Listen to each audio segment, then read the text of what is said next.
To the bottom left, we have the former TSL Terran. In red, he can reach the 3rd spot in the group, but he has to defeat his opponent here. It is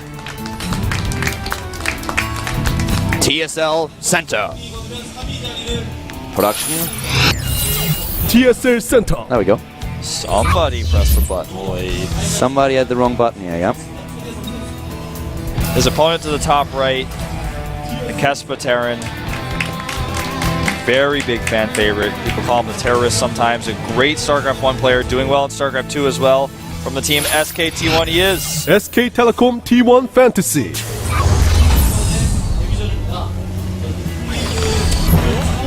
Not And out I of this still want that jersey. yet. It's very nice. I actually looked it up. I looked it up on those Nike You found stores. it? I can't find it.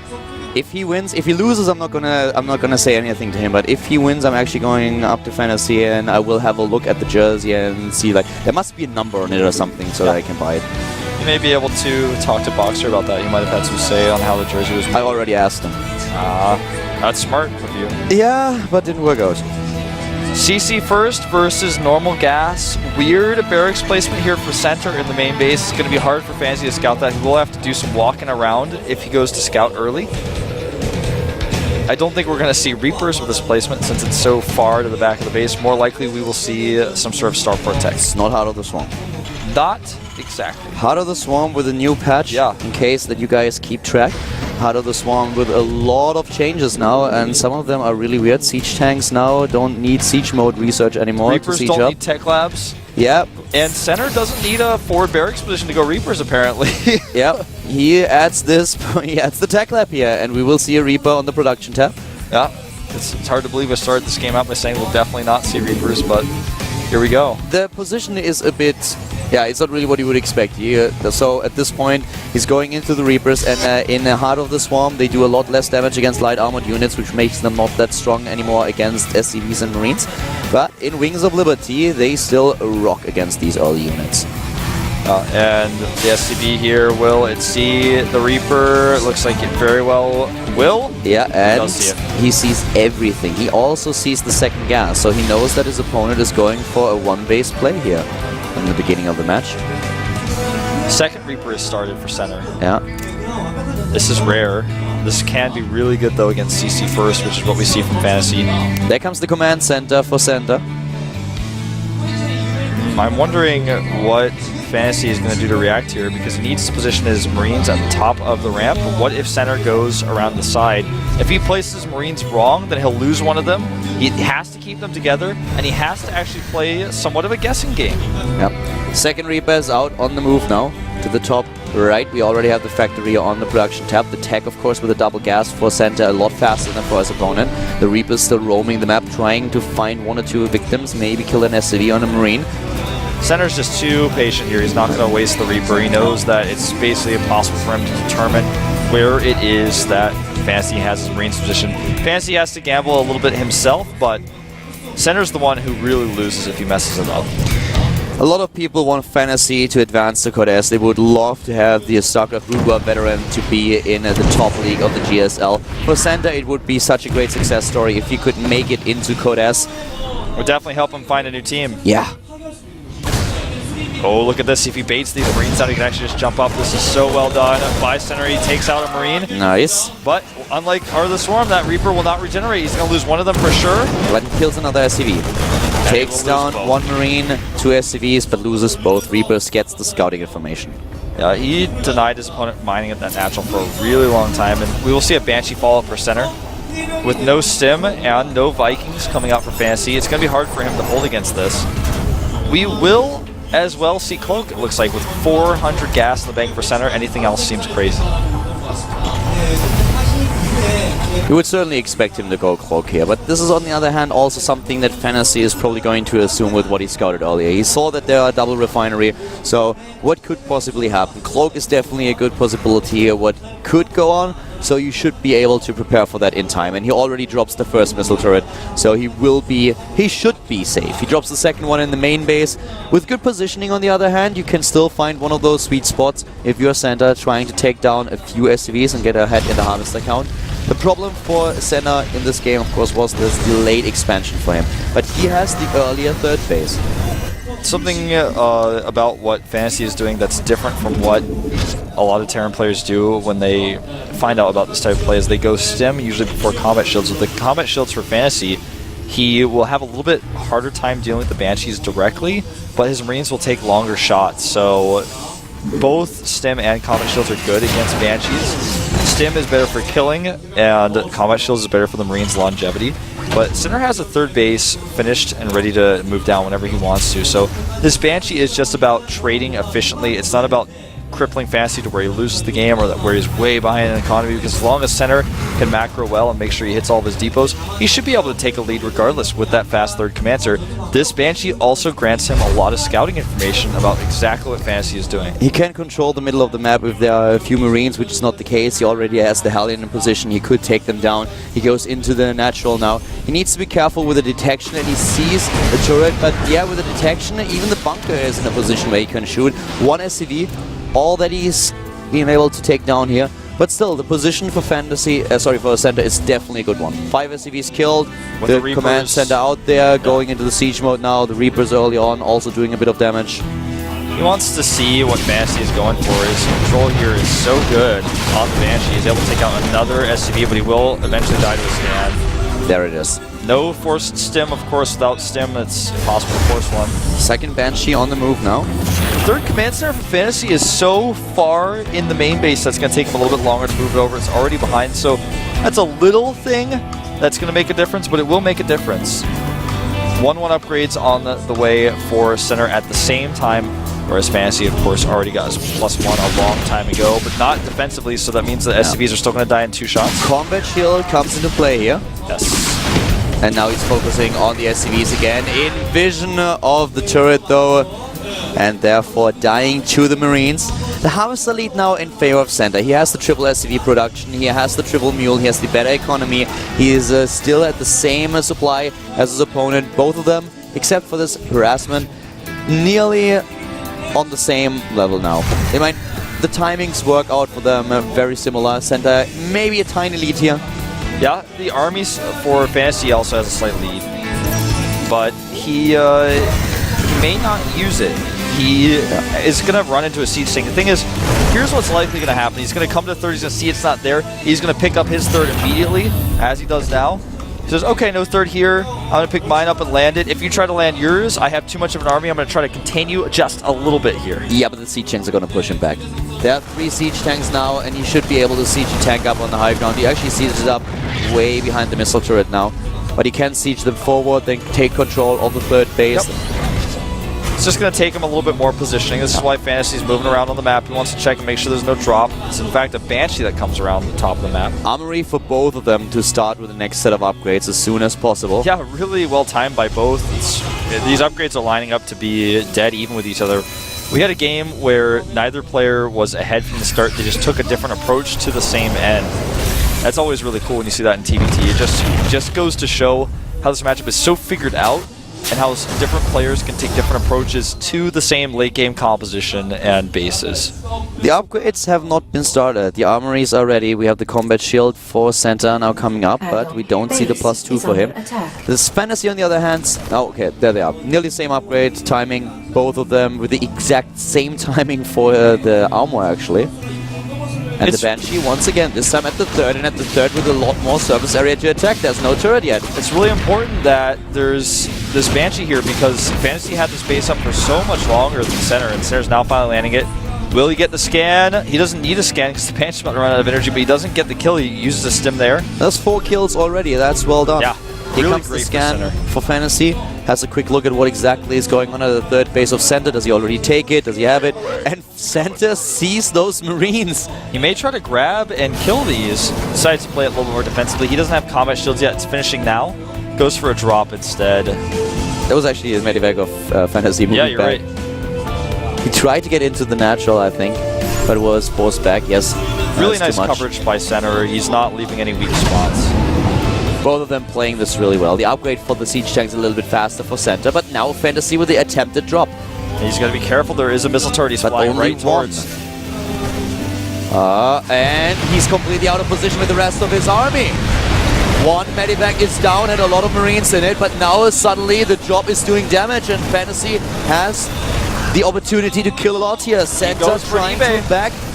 Oh, that would be brilliant. Oh, he's for going to him. get it too. There's no SCVs to repair. He gets it and he can get out with some of his Marines if he wants. Yeah, one engineering bay is now dead, and this also, of course, implies that we will see very delayed upgrades for center here. And this actually is important that it's the attack upgrade rather than the armor upgrade, because that applies for siege tanks, the defense fighting against Fantasy siege tanks, and we may see Fantasy try to hit a timing with his upgrade advantage. We see this sometimes when you kill an eBay.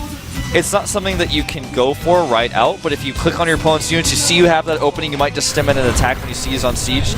Army supply is a little bit in favor of center now, and he moves into the map. He has less harvesters than Fantasy.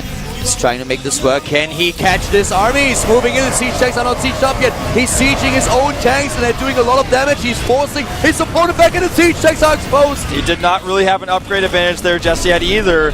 Center a lot of his units on low hit points, but how many siege tanks is he facing?